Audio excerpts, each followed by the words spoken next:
لا إله إلا هو الحي القيوم وأتوب إليه أستغفر الله العظيم الذي لا إله إلا هو الحي القيوم وأتوب إليه اللهم صل على سيدنا محمد وعلى آله وصحبه وسلم اللهم صل على سيدنا محمد وعلى آله وصحبه وسلم اللهم صل على سيدنا محمد وعلى آله وصحبه وبارك وسلم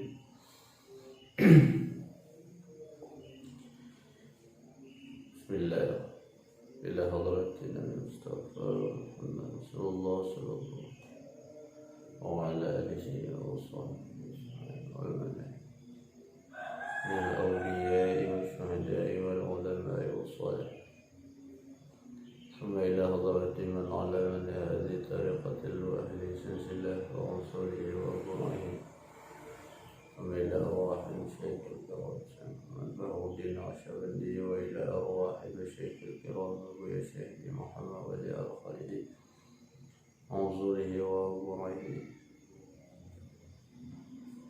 ثم إلى روح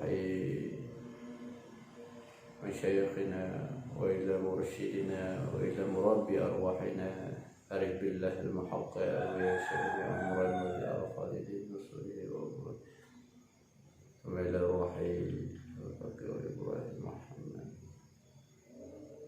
شاء لله لهم الفاتحة ورحمة الله أعوذ بالله من الشيطان الرجيم بسم الله الرحمن الرحيم الحمد لله رب العالمين الرحمن الرحيم مالك يوم الدين إياك نعبد وإياك نستعين اهدنا الصراط المستقيم صراط الذين أنعمت عليهم غير المغضوب عليهم ولا الضالين آمين يا رب العالمين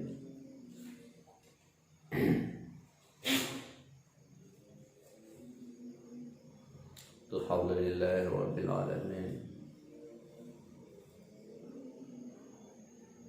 اللهم صل على سيدنا محمد وعلى آله وصحبه أجمعين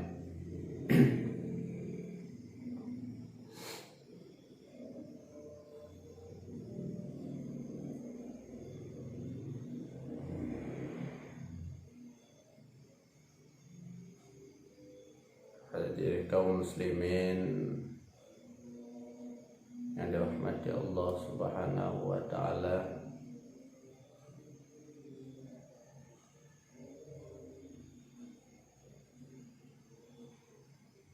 Pada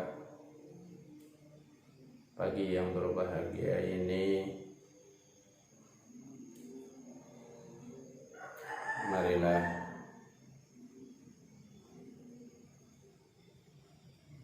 kita mengkaji dan membahas sedikit daripada mukaddimah para guru-guru yang diterangkan dalam kitab ini. Mudah-mudahan kita semua dapat memahaminya sebagai umat Islam dan sebagai hamba Allah yang diciptakan oleh Allah Subhanahu wa taala, agar kita dapat mengamalkan dan menjaga keselamatan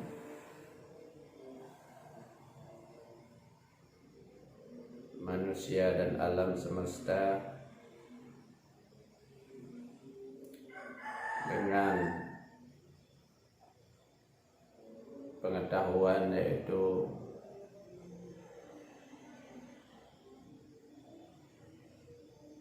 tentang ketauhidan, yaitu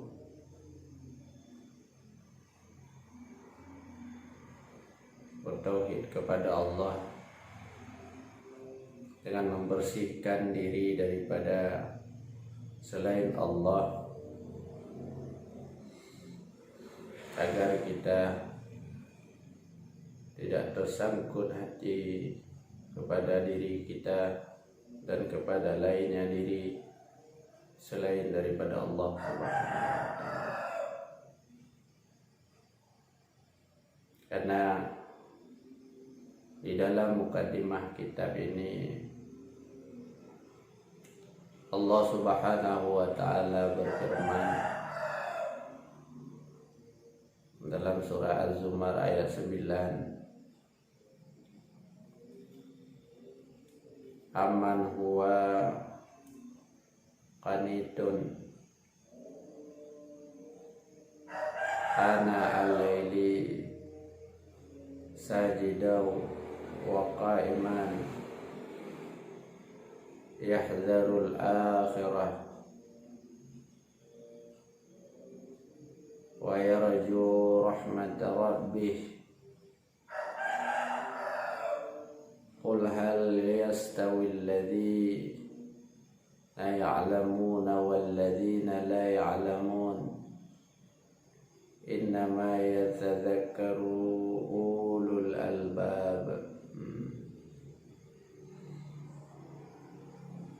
Apakah kamu, hai orang-orang musyrik, lebih beruntung ataukah orang-orang yang beribadah di waktu-waktu malam dengan sujud dan berdiri, sedangkan ia takut kepada azab, yaitu azab akhirat, dan mengharapkan rahmat Tuhannya? Katakanlah, adakah sama orang-orang yang mengetahui dengan orang-orang yang tidak mengetahui?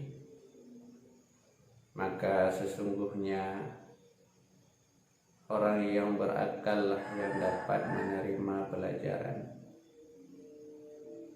ataupun ilmu pengetahuan.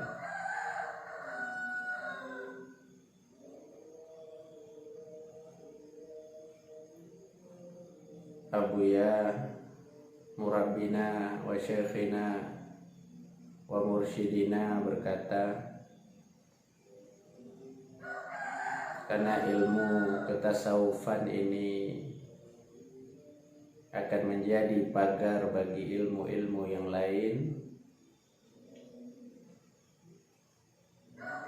yang akan memancarkan nilai-nilai luhur dan keridaan kita dan keikhlasan yang sangat tinggi di dalam mengapresiasi kemahakuasaan Tuhan. Maka ilmu tasawuf sangat besar manfaatnya, karena bisa menjauhkan diri kita dari penyakit. Apa penyakit itu? Yang paling parah penyakit yaitu syirik khafi atau syirik hati yang paling dalam. Maka Abuya mengatakan demikian.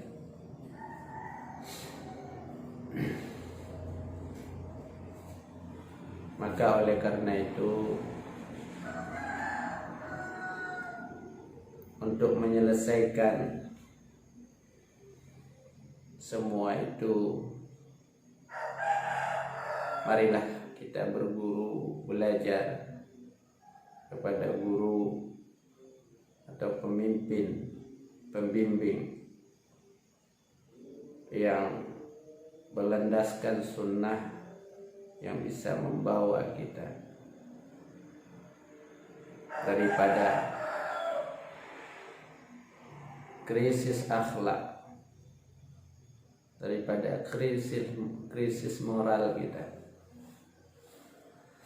dan krisis kasih sayang.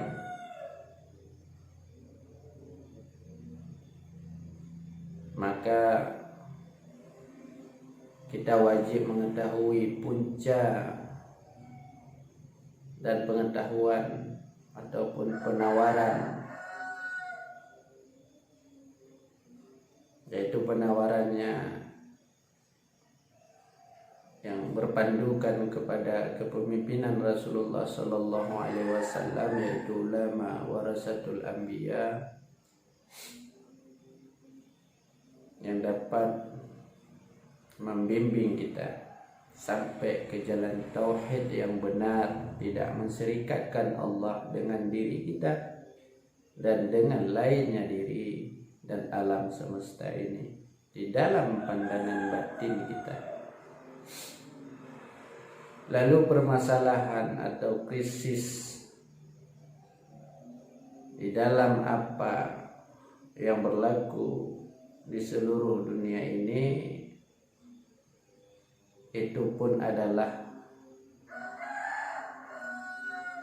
berpunca dari kerusakan hati manusia, kerusakan manusia, sehingga terjadi kerusakan alam semesta. Sebagaimana diterangkan dalam Al-Quran surah Ar-Rum ayat 41,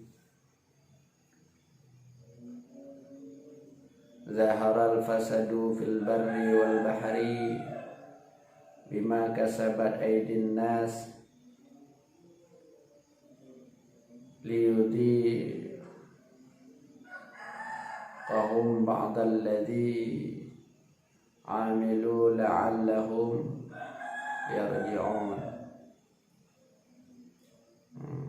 Jadi telah nampak kerusakan di darat dan di laut itu disebabkan karena perbuatan ulah tangan manusia. Maka supaya Allah merasakan kepada mereka sebahagian dari akibat perbuatan mereka itu, agar mereka kembali ke jalan yang benar. Apa punca kerusakannya, rusaknya manusia itu, sehingga dengan sebab kerusakan hatinya itu dapat merusakkan alam semesta di darat bahkan di laut. Maka Rasulullah menerangkan, mengatakan bahwa puncak kerusakan manusia adalah dari seketul daging dalam dirinya.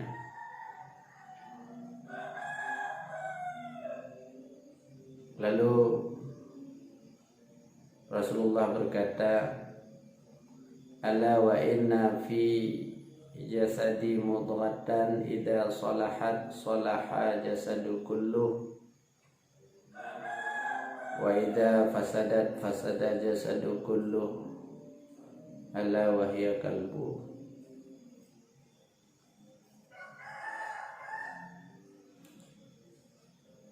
Ketahuilah bahwa di dalam jasad anak Adam itu ada segumpal daging atau darah, daging. Jika ia baik maka baiklah seluruh jasadnya itu, dan jika ia buruk maka buruklah seluruh jasadnya. Maka ketahuilah bahwa segumpal daging tersebut adalah hati. Jadi hadis ini diriwayatkan oleh Bukhari. Lalu rusaknya hati berpunca apabila hati itu tidak berhubungan dengan Allah Subhanahu wa ta'ala. Maka rusak hati. Kenapa dia rusak? Karena tersangkut kepada selain Allah, kepada dirinya, kepada sifatnya, kepada kehebatannya, kepada ilmunya, kepada ketaatannya, kepada amalnya, tidak kepada Allah. Maka punca yang dapat merusakkan hati kita. Lalu disebabkan semua itu adalah karena tidak berhubungan dengan Allah Subhanahu wa taala hati tersebut. Mengapa dia tidak berhubungan dengan Allah Subhanahu wa taala hatinya itu? Itu karena hati yang tidak berhubungan dengan Allah, maka hati itu tidak ma'rifatullah, tidak ma'rifat dan tidak cinta kepada Allah.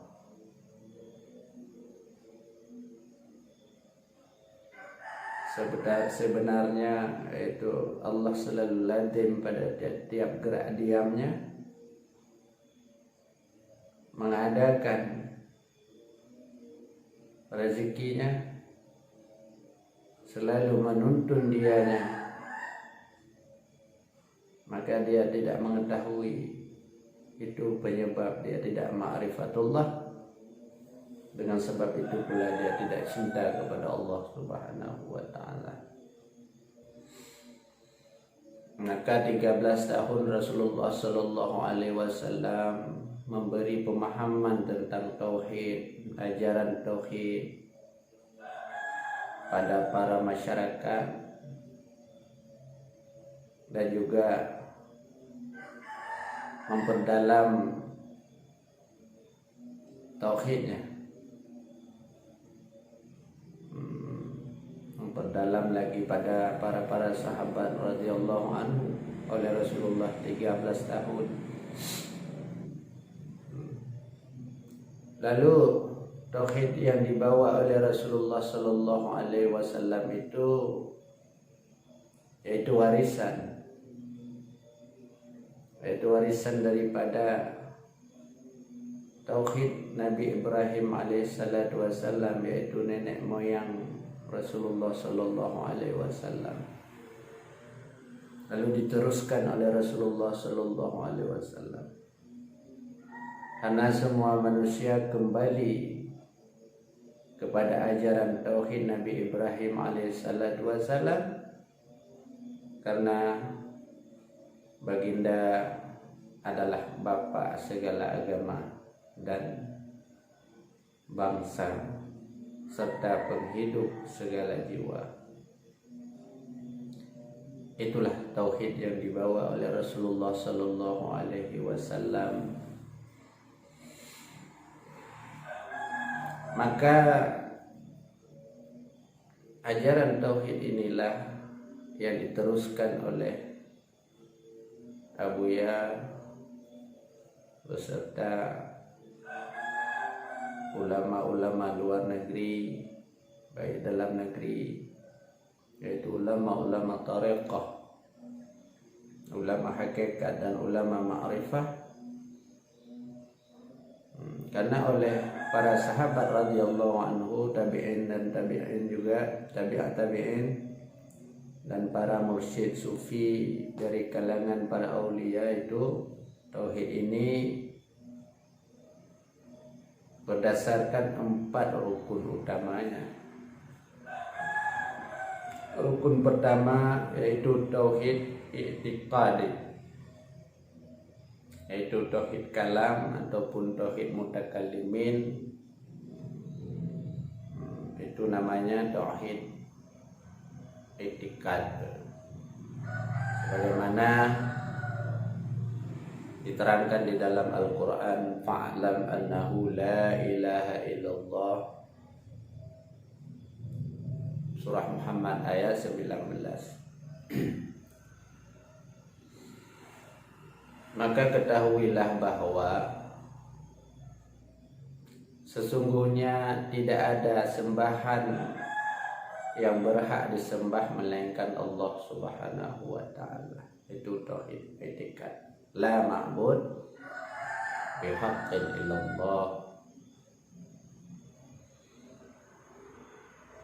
Akal kita memahami akal sifat-sifat Allah dan nakal,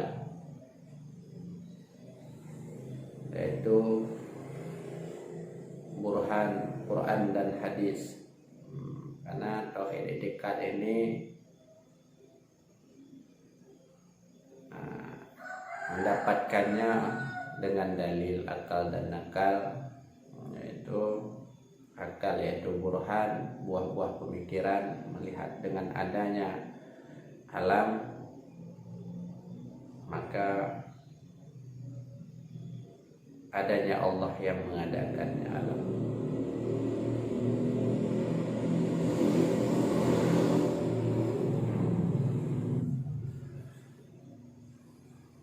Ia adalah sebagai pintu untuk memasuki, kita masuk kemana? Ke wilayah tauhid hakiki. Itu tauhid mutakallimin atau tauhid akidah. Itu pintu masuk kita untuk mengenal, pengenalan kepada Allah melalui akal dan nakal. Lalu untuk mensahkan iman, yaitu ilmu, oleh para sufi pada tahap ini, oleh para ahli-ahli sufi itu, kalau pada tauhid tahap ini sangat mereka, para mursyid ini amat menekankan kepada kepahaman, kepada pemahaman nafi dan isbat, supaya kita taraki. Maka pada dewasa ini kebanyakan pengajian banyak yang terhenti pada tauhid ini saja, yaitu tauhid akidah, tauhid kalam, yaitu tauhid mutakallimin, tidak akan beranjak untuk mencapai tauhid mutasawwifin. Karena pada tauhid ini yang diajarkan di pesantren sekalipun hingga berlarut-larut kepada pembahasan yang berlebihan, karena tauhid ini tidak mampu mengubah nafsu kita. Karena tauhid cuma di akal, kita memahami Allah dengan akal pikir kita, tidak dengan nur. Maka tidak dapat mengubah tabiat nafsu kita, hudud nafsu dan kejelekan-kejelekannya nafsu. Ingin mencari keuntungan diri, mencari imbalan diri, yaitu mencari surga, lari daripada neraka, dan mencari kemuliaan dan lain-lain sebagainya. Maka untuk menghancurkan ananiyah, keakuan diri, wujud diri itu, dan merasa nikmat di dalam beribadah, itu kita harus berangkat dari tauhid i'tiqadi. Kita berangkat karena ramai para ulama sendiri hanya terhenti pada tauhid ini dan memfokuskan kemauan, banyak memfokuskan kemauannya kepada bidang ilmu-ilmu yang lain, pengetahuan yang lain, lalu mengabaikan aspek-aspek ma'rifatullah untuk dapat mengenalnya Allah. Karena mengenal makrifat kepada Allah itu mencuci nafsu, membersihkan nafsu, dan membina akhlak. Maka kita harus naik. Karena justru Imam Al-Ghazali menyebutkan bahwa ulama akhir zaman kebanyakan hanya berada pada tahap nafsu amarah, dan paling tinggi yaitu mencapai nafsu lawamah. Itu Imam Ghazali mengatakan begitu. Kemudian tauhid akidah itu sebagai pintu masuk untuk memasuki wilayah yang hakiki, yaitu tauhid duqi. Sebagaimana Al-Quran mengatakan wa huwa ma'akum ainama kuntum. Dan dia bersama kamu di mana saja kamu berada, dan Allah Maha melihat apa yang kamu kerjakan. Allah mengatakan begitu. Lalu pada tauhid duqi ini, yaitu tauhid pada martabat ini, sudah dapat merasakan akan sifat-sifat Allah pada hatinya, dalam ingatannya. Maka hingga merasai dia oleh orang tauhid yang sudah tingkatan tauhid duqi ini, merasa tidak ada sifatnya, karena hatinya merasakan asyik dan rindu, cinta dan kebesaran Allah di dalam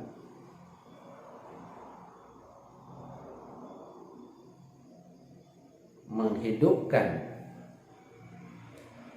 dan mengurus alam ini, hingga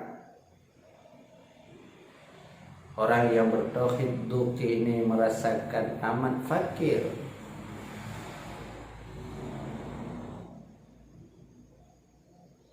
Maka tauhid ada martabat, karena tauhid pada martabat duqi ini sudah dapat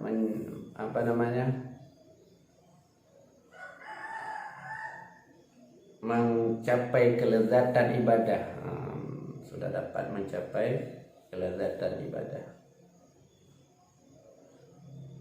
karena perubahan jiwa dan akhlak, dan merasai tenang di dalam menghadapi apa saja permasalahannya, karena dia merasa dia awasi oleh Allah Subhanahu wa ta'ala, dilihat oleh Allah.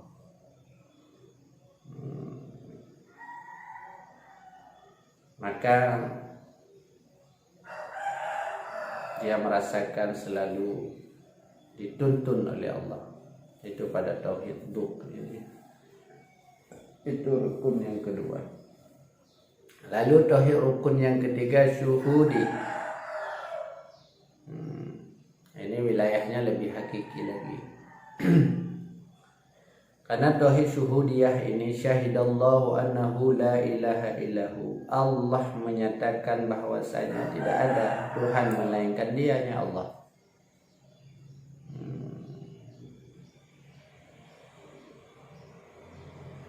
Karena pada tauhid ini ruhnya, ini ruh, bukan lagi hati. Ruhnya telah dikaruniai cahaya oleh Allah Subhanahu wa ta'ala. Cahaya apa? Cahaya syuhudiyahnya, sehingga mata hatinya dapat merasakan dan menyaksikan, yaitu syuhud pandang, memandang akan sifat-sifat Allah yang lazim pada dirinya, dan alam hingga tiada terlihat lagi sifatnya. Ketika dia berbuat, dia melihat itu dari Allah. Apapun yang dia lakukan itu semua gerak dan diamnya Allah, sehingga dia tidak melihat lagi ada sifat dirinya. Maka karena tauhid syuhud ini menyaksikan keberadaan Allah, lalu fana, hilang sifatnya, hilang perbuatannya di dalam menyaksikan perbuatan Allah dan sifat Allah, maka fana. Lalu terasa dan terlihat kefakiran dirinya, fakir, dhaif, fana, hingga tidak dapat melakukan apapun juga melainkan dengan Allah Subhanahu wa taala semata-mata. Karena tauhid ini sudah dapat menghancurkan ananiyah diri kita, keakuan diri kita, huddud nafsu kita, wujud diri kita, dan juga dapat menghancurkan kesyirikan yang halus, yaitu syirik hati, syirik batin, dapat menghancurkan syirik khafi, syirik yang tersembunyi di dalam hati, selalu melihat wujud diri, sifat diri sehingga lupa kepada Allah, itu syirik. Karena oleh tauhid syuhudiyah ini, karena menyaksikan keberadaan Allah, menyaksikan sifat Allah, perbuatan Allah, sehingga dia lemah daripada menentang Allah, maka dia selalu merasa dekat dengan Allah. Itulah dia yang dapat merobek hijab, sehingga tipis hijab, dia dekat dengan Allah Subhanahu wa taala. Maka itulah antara cahaya dia menyaksikan kepada Allah. Apabila ia menyaksikan Allah, maka dirinya tidak ada. Maka di sini lahir akhlak, yaitu akhlak-akhlak yang fakir. Akhlak-akhlak disebut juga dalam istilah akhlak mahmudah, akhlak mulia, akhlak terpuji, dan amat sangat halus adabnya, batinnya, adab batinnya itu halus sekali dengan Allah Subhanahu wa taala. Tidak pernah mengakui ada dirinya, ada sifatnya, ada af'alnya, ada zatnya, tidak ada. Karena dia menyaksikan semua itu hanya milik Allah Subhanahu wa taala. Dan juga sesama insan dia berkasih sayang karena melihat orang lain juga datang daripada Allah Subhanahu wa taala, diciptakan oleh Allah. Maka dia dengan sebab demikian dia tahan disakiti, tidak menyakiti. Orang sudah sampai pada makam tauhid syuhudiyah ini, dia tidak melihat lagi bahwa alam ini perbedaan, tidak. Karena semua itu keadilannya Allah. Karena Allah menciptakan alam semesta ini tidak sama bentuknya, tidak sama sifatnya, tidak sama ajalnya, tidak sama rezekinya. Dia tidak dapat berupaya untuk menyamakan insan yang lain dengan diri kita. Sekalipun kita orang berilmu, berpengaruh, tidak dapat. Karena pada tiap manusia itu sudah ada ketentuannya Allah, yaitu di dalam kitab khafi, yaitu Lauh Mahfuz, sudah ditentukan pada azali oleh Allah Subhanahu wa taala. Lalu rukun yang keempat yaitu tauhid wujudiyah. Karena tauhid wujudiyah ini yaitu tauhid yang sempurna, wilayahnya tauhid sempurna, yaitu tauhid yang hakiki. Allah mengatakan di dalam Al-Quran surah Al-Ikhlas ayat 1, Qul huwallahu ahad.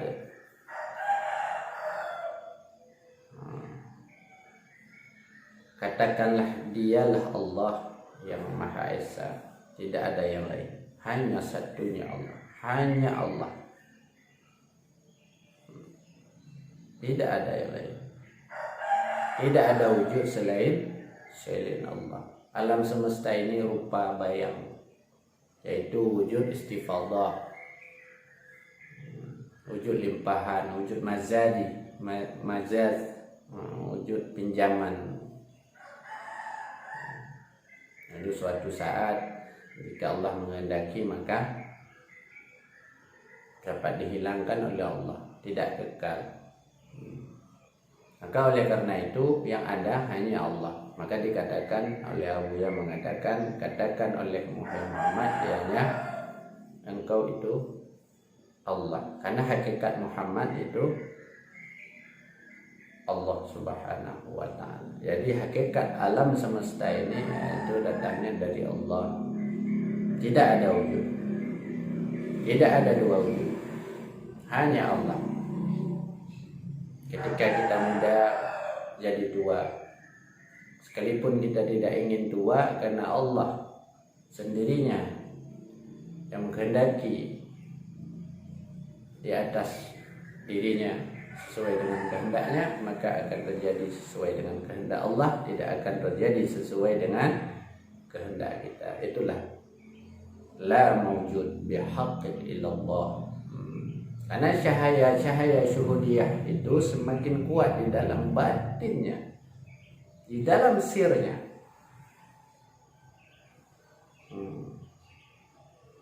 Terpantul di dalam jiwanya hingga dirinya hilang, wujudnya hilang, alam semesta hilang, dan terhapus di dalam wujud Allah Subhanahu wa ta'ala. Karena ketika itu dirinya menyaksikan bahwasanya Allah yang ada, Allah memandang Allah, dan dirinya tidak ada sama sekali, tidak mempunyai bekas, tidak berbekas, hanya Allah semata-mata yang melakukan sesuatu oleh Allah di atas dirinya sesuai dengan dikehendakinya. Karena contohnya begini, tauhid syuhudiyah ini dan wujudiyah ini, karena tauhid, dua tauhid ini, dua rukunnya ini berdekatan, yaitu tauhid syuhudiyah dan tauhid wujudiyah ini, ia bagaikan contohnya bagaikan cahaya lampu di tengah teriknya matahari, maka hilanglah cahaya lampu itu. Semakin kuat cahaya matahari, semakin kuat sinar, yaitu matahari itu, maka cahaya lampu semakin lenyap. Maka jika sedikit masih terlihat itu sedikit bayangan cahaya lampu, itu masih tauhidnya syuhudiyah. Maka orang-orang yang bertauhid masih terlihat sedikit lagi wujud dirinya, maka itu tauhid wujudiyah, syuhudiyah namanya. Lalu ketika ia kuat lagi sinaran batinnya, pandangan batinnya lebih kuat lagi, sehingga sinarnya akan tiada kelihatan lagi langsung. Karena cahaya lampu tersebut, walaupun cahaya lampu itu ada, itu tauhid syuhudiyah, karena kuatnya sinaran matahari sehingga hilang cahaya lampu itu, maka itu tauhid wujudiyah namanya. Maka tauhid ini akan menjadikan seseorang itu mampu menguasai dunia, seperti Rasulullah Shallallahu Alaihi Wasallam dijunjung oleh alam, junjungan alam. Karena apa? Ana minallah wa ala minni. Aku dari Allah, alam dari Rasulullah. Maka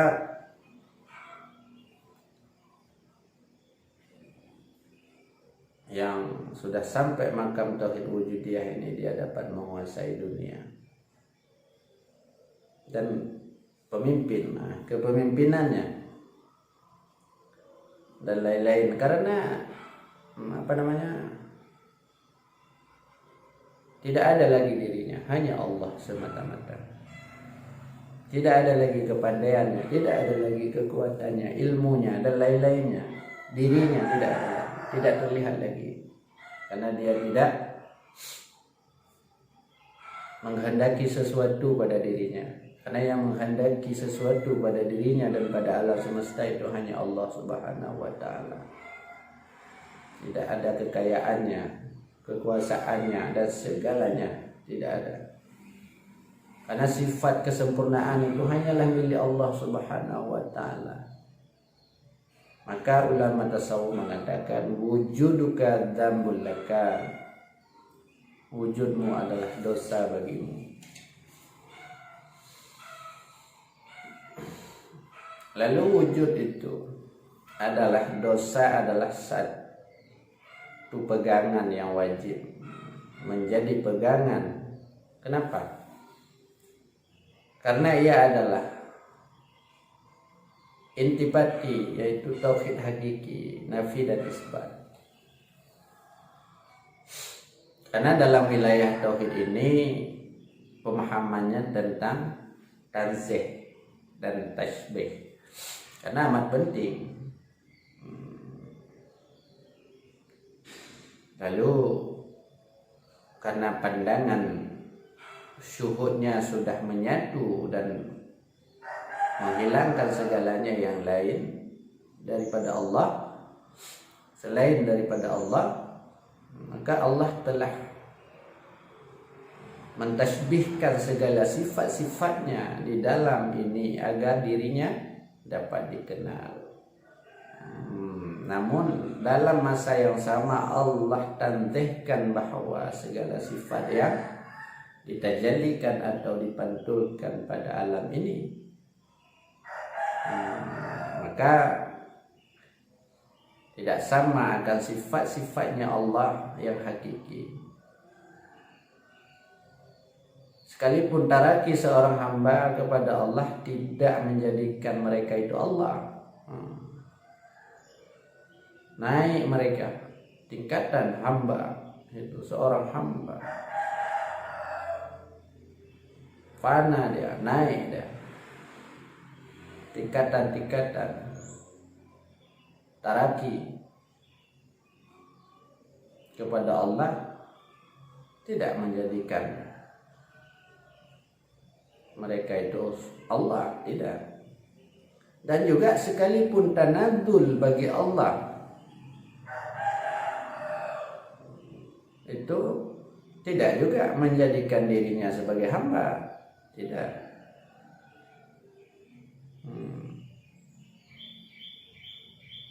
Maka Buya berkata, menyampaikan bahwa membenarkan Al-Jili, Abdul Karim Al-Jili, apabila diri seseorang hamba itu hancur akibat pantulan sifat jalalnya Allah Subhanahu wa Ta'ala, maka dirinya yang hancur akan dipersalinkan dengan dengan sifat jamalnya yang bernama Al-Latif. Maka muncul diri yang baru bernama Al-Ibad, yang penuh dengan sifat-sifat yang halus dan indah, yaitu nafsu amarah lawamah telah bertukar kepada nafsu mutmainnah, radiyah, mardiyah, dan yang sempurna yaitu al-kamil, yaitu nafsu kamilah atau kamaliyah, disebut juga istilah-istilah banyak. Kemudian Rasulullah Shallallahu Alaihi Wasallam memperbaiki dan membina juga kita manusia semua sehingga terbina tamadun yang hebat. Itu adalah akarnya bermula dengan tauhid ma'rifat. Yaitu ma'rifat itu membuahkan ibadah, akhlak, dan kesempurnaan dengan syariat yang benar. Karena bagaimana manusia bisa mencintai sesuatu yang dirinya tidak kenal? Bagaimana orang mencintai Allah tapi dia tidak mengenal dianya Allah? Mencintai seseorang dia tidak kenal pada orang itu, tidak mungkin. Lalu tauhid sufi menjernihkan jiwa, membeningkan hati jiwa kita, lalu penuh dengan rasa cinta. Maka cinta kepada mursyidnya itu sangat bagus adab, membaguskan adab kita, mengelokkan adabnya, karena berbentulkan syariatnya dengannya Allah, lalu akan tajalli di dalam kalbunya, akan ma'rifat, memantul di dalam hatinya ma'rifat kepada Allah, lalu mengikut, yaitu sesuai hingga membuah cinta yang asyik dan fana dirinya dari sesuatu yang lain dari Allah Subhanahu wa ta'ala. Maka oleh karena itulah tauhid wujudiyah itu yang dapat kita berjinak-jinak dengan Allah, dapat kita berkumpul dengan Allah. Karena bagaimana kita untuk sampai kepada tauhid hakiki? Karena tauhid hakiki ini tidak dapat diambil dengan jalan kitab-kitab tidak, atau pengajian-pengajian tidak dapat, tetapi dia dengan memiliki mursyid yang benar, ma'rifatnya yang benar, syariatnya yang benar, tarekatnya yang benar, hakikatnya juga yang benar, ma'rifatnya juga yang benar, karena ilmu sanad yang benar, karena adab ibadah dan syariat yang benar. Lalu menerima bai'ah atau talqin, atau disebut juga istilahnya tarbiyah, dan bersuhbah dengannya guru. Seperti dulu Kiai Zain pernah berkata, seseorang menjadi wali karena dia terlebih dahulu berkhidmat kepada wali. Itulah seorang jadi wali, bersuhbah kepada wali. Karena cahaya-cahaya yang berada di dalam dada mursyid itu hanya akan mengalir ke dada dengan getaran cinta yang dihiasi dengan sebab itu adab ya, dan merasa fakir ya. Maka mursyid ialah mereka yang telah mencapai tauhid wujudiyah dengan benar, yang mencapai dia baqa billah, baqa dengan Allah, lantaran senantiasa di dalam muwajahah itu atau semajlis dengan Allah Subhanahu wa ta'ala, yakni senantiasa berada di dalam keberadaan Allah, karena rohaniannya telah tenggelam di dalam hakikat Allah, yaitu alam lahud namanya. Maka sehingga diperoleh ilmu, disebut juga ilmu laduni ya, dan juga kasyaf dan ilham waridat, itu cahaya waridat yang membawa dirinya tidak ada lagi kecintaan terhadap nafsunya, dan apa saja di alam ini tidak cinta lagi, karena dirinya menjadi penyambung atau wasilah antara umat ini dengan Rasulullah Sallallahu Alaihi Wasallam. Tanpa cahaya Nabi di dalam jiwa, insan tidak akan mampu mencapai ma'rifatullah. Maka para sahabat mengambil limpahan ma'rifat kelezatan rohani, akhlak, yaitu akhlak ibadah dan syariat dari Rasulullah Sallallahu Alaihi Wasallam. Karena Rasulullah Sallallahu Alaihi Wasallam adalah Al-Quran yang hidup di hadapan mereka. Lalu maka apabila jasad Rasulullah Sallallahu Alaihi Wasallam sudah tiada, maka insan bertaut dengan para pewaris, yaitu pewaris Muhammadiyah, yaitu untuk mendapat limpahan ma'rifat, yaitu kelezatan rohaniah, adab serta syariatnya yang bagus. Karena pewaris itu ada dua, yaitu pewaris sebagai pewaris umum, yaitu ulama syariat, dan pewaris khusus. Pewaris khusus ini para mursyid, karena yang telah mencapai ilmunya dari alam lahud, yaitu sirrul asrar. Maka oleh karena itu, marilah kita semua untuk dapat mengamalkannya dan belajar berguru dengan benar, mencintai guru sama dengan mencintai Rasulullah Sallallahu Alaihi Wasallam, sehingga